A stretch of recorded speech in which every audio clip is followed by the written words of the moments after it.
Directional hedging और non directional hedging में कितना कैपिटल लगता है और जो बड़े बड़े म्यूचुअल फंड यानी जो एसआईपी करते हैं, एफडी करते हैं, जितने भी चाहे प्राइवेट या गवर्नमेंट बैंक होते हैं, वो कौन सी हेज पोजीशन बनाते हैं, मैं आपको इस वीडियो में बताना चाहूँगा। और आपको हेजिंग करते समय, ठीक है ना, अपने कैपिटल का कितना % प्रॉफिट है वो बुक करना चाहिए, जिससे आप एवरीडे, है ना, प्रतिदिन क्या कर पाएंगे, आप प्रॉफिट कर पाएंगे। ठीक है, देखो मैं एक लाइन आपको ज़रूर कहता हूँ कि ज़्यादा प्रॉफिट लेने से अच्छा है आप कम प्रॉफिट बुक कर लीजिए, लेकिन वो डेली प्रॉफिट आप बुक कर पाएंगे। ठीक है ना। तो सबसे इम्पोर्टेंट क्या होता है, पोजीशन साइजिंग, मैं आपको यहाँ बताना चाहूँगा। ठीक है, देखो आप सभी को पता होगा, सेबी भी बार बार ये आंकड़ा जारी करती है कि 100 में से लगभग ये मान के चल रहा कि 7% बायर ही क्या है प्रॉफिट कर पाते हैं, और जो 93% क्या है, जो सेलर हैं वो हरदम क्या है प्रॉफिट में रहते हैं। ठीक है ना, क्योंकि 93% जो सेलर हैं या तो प्रॉपर सेलिंग करते हैं या फिर वो हेजिंग करते हैं, इसलिए वो क्या है मार्केट में इनका इतना लंबा चौड़ा आंकड़ा है, 93% प्रॉफिट है। ठीक है, और जो 7% हैं वो बायर होते हैं, इनमें भी 7% में वही बायर कामयाब होते हैं जो हैवी क्वांटिटी है, ठीक है ना, और कम टारगेट लेके चलते हैं, इसलिए वो प्रॉफिट में रहते हैं। ठीक है, और जो हम नए नए ट्रेडर आते हैं वो सोचते हैं कि एक ही लोट पे हम 400-500 रुपये कमा लें, लेकिन कमा भी लेते हैं, लेकिन वो अधिकांश में लॉस में ही रहते हैं। ठीक है, इस माइंड सेट को समझना पड़ेगा। देखो भाई, सबसे पहले मैं आपको यहाँ बताना चाहूँगा डायरेक्शनल हेजिंग क्या होती है। देखो, डायरेक्शनल हेजिंग का मतलब ये होता है कि मार्केट चाहे एक दिशा में जाए, चाहे साइडवेज रहे, ठीक है ना, उसमें आपको प्रॉफिट होगा।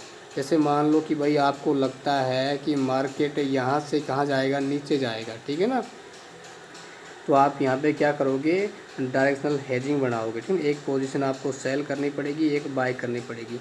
लेकिन मान लो मार्केट यहाँ से नीचे आके यहाँ पे साइडवेज हो गया ना, तो इस साइडवेज मार्केट में भी आपको प्रॉफिट मिलेगा, ये डायरेक्शनल हेजिंग होती है। ठीक है, उसके अलावा जो नॉन डायरेक्शनल, जिसे अपन कहते हैं बिना चार्ट, यानी जिसमें आपको कोई कैंडल नहीं देखना, कोई आपको प्राइस एक्शन, सपोर्ट, रेजिस्टेंस देखने की आवश्यकता नहीं होती। ठीक है ना, उसमें क्या होता है, जब आप पोजीशन बनाते हैं, यदि मान लो मार्केट इस प्रकार का साइडवेज आ जाएगा, तो वहाँ पे आपका प्रॉफिट बहुत ही अच्छा प्रॉफिट होता है। ठीक है ना, क्योंकि नॉन डायरेक्शनल में क्या होता है, हमें टाइम डीके, यानी जो थीटा होता है वो हमारा प्रीमियम को धीरे धीरे क्या करता है, कम करने लग जाता है। जैसे मान लो अपन ने 100 रुपये का प्रीमियम लिया है, तो 50 रुपये का हो जाता है साइडवेज मार्केट में, तो हमें उसका सीधा बेनिफिट मिलता है। क्योंकि जो बड़े बड़े फंड हाउस हैं, ठीक है ना, जितने बड़े बड़े फंड हाउस है जो एसआईपी करते हैं या एफडी करते हैं, वो सभी क्या करते हैं, या तो प्रॉपर सेलिंग करते हैं, या फिर वो 100 में से 90% भाई साहब ये हेज पोजीशन बनाते हैं। वो भी कौन सी,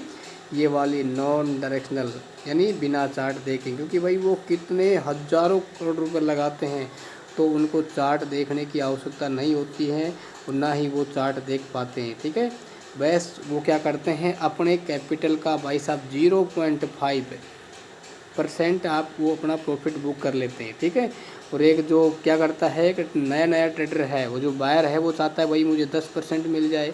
भाई 10% एक दिन का मतलब समझ रहे हो, यानी महीने का कितना हो जाएगा, 220%, है ना, क्योंकि भाई मार्केट 21-22 दिन ओपन रहता है। लेकिन भाई जो ये बड़े बड़े फंड हाउस हैं जो हेज पोजीशन बनाते हैं, इनका टारगेट होता है कि इनको महीने का 9-10% मिल जाए, वो भी काफ़ी होता है।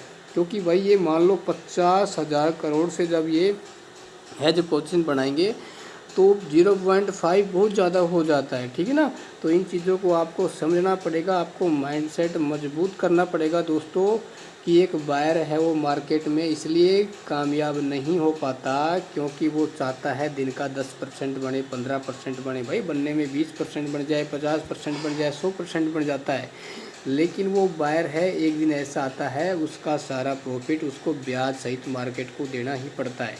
ठीक है ना, तो भाई मैं तो इतना ही कहना चाहता हूँ, यदि आप मार्केट में लंबे रेस के घोड़ा बनना चाहते हैं, तो आपको हेजिंग सीखनी ही पड़ेगी। हेजिंग में ये है, पैसा थोड़ा बनता है लेकिन सुकून का बनता है ना। जैसे हम क्या करते हैं, अपने कैपिटल का 0.9 या 1% अपना बुक कर लेते हैं। ठीक है, तो आपको भी ऐसा ही करना पड़ेगा। जैसे मान लो कि भाई आप यहाँ पे 1.5 लाख रुपये लगा रहे हैं, और 1.5 लाख का यदि मान लो आपका 1% बनता है 1500, यदि आपका 1000 भी बन जाए तो वेरी गुड है।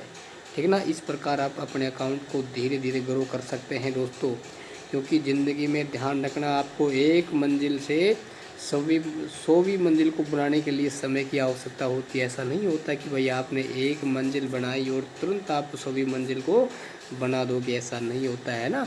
तो टाइम लगता है, धीरे धीरे आप अपने अकाउंट को ग्रो करो, है ना। ये अकाउंट आपका धीरे धीरे इस प्रकार से ग्रो हो जाएगा, आपको दोस्तों पता भी नहीं चलेगा।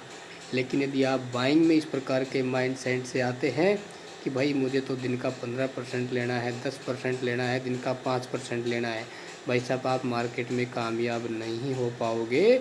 हाँ, यदि आप बाइंग में प्रॉफिट करना ही चाहते हैं तो आपको अपने लॉट साइज बढ़ानी पड़ेगी, ठीक है ना। और आपको एक ही लॉट पे 100 या 120 के आसपास प्रॉफिट लेके चलना पड़ेगा, तभी जाके आप कामयाब हो सकते हैं। अन्यथा दोस्तों आप एक लॉट से 500-600 करने का प्रयास करोगे, मार्केट आपको कभी कभी देगा तो अधिकांश आपको ले भी लेगा, क्योंकि मार्केट लगभग 70% क्या होता है, साइडवेज होता है, ठीक है। और इस साइडवेज मार्केट में म्यूचुअल फंड वाले, बड़े बड़े फंड हाउस पैसा छाप लेते हैं, ठीक है ना। तो इस चीज़ को समझना पड़ेगा आपको।